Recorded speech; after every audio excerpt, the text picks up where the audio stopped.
জাতীয়তাবাদী কৃষক দল অত্যন্ত রাষ্ট্রপতি মরহুম রাষ্ট্রপতি জিয়াউর রহমানের প্রাণের দল। আমার নেতা brigadier general Assam Hannan Shah Fiji মহোদয় এই হাই স্কুল মাঠে সর্বশেষ একটি সমাবেশ করে গিয়েছিলেন। সেই সমাবেশও আমি অল্প কিছু বক্তব্য রেখেছিলাম। আপনারা অনেকে জানেন, অনেকে জানেন না। এই কৃষক দল, কৃষক বাঁচলে দেশ বাঁচবে। কৃষক না থাকলে দেশে কাচ্চি বিরিয়ানি কোন, লাচ্ছি বিরিয়ানি কোন, যাই কিছু কোন না কোন, এগুলি খাওয়ার একমাত্র মূল মন্ত্র হলো কৃষক।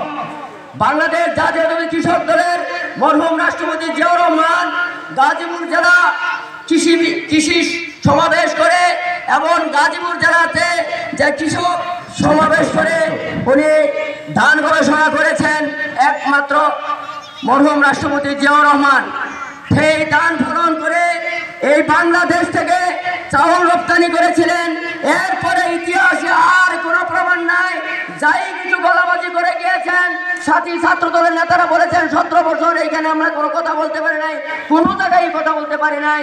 আমাদেরকে নিষ্পৃতভাবে অত্যাচার করে একমাত্র টার্গেট ছিল এই শেখ হাসিনার বিএনপিকে ধ্বংস করা এবং জিয়া পরিবারকে ধ্বংস করা।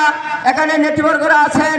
আমি আমার বক্তব্য যদি সময় হয়, যদি পারি, আবার যদি কোনোদিন আপনাদের সাথে দেখা হয় তাহলে কথা হবে, সেই আশাবাদ ব্যক্ত করে আমি আমার বক্তব্য সংক্ষিপ্ত বক্তব্য এখানে শেষ করছি।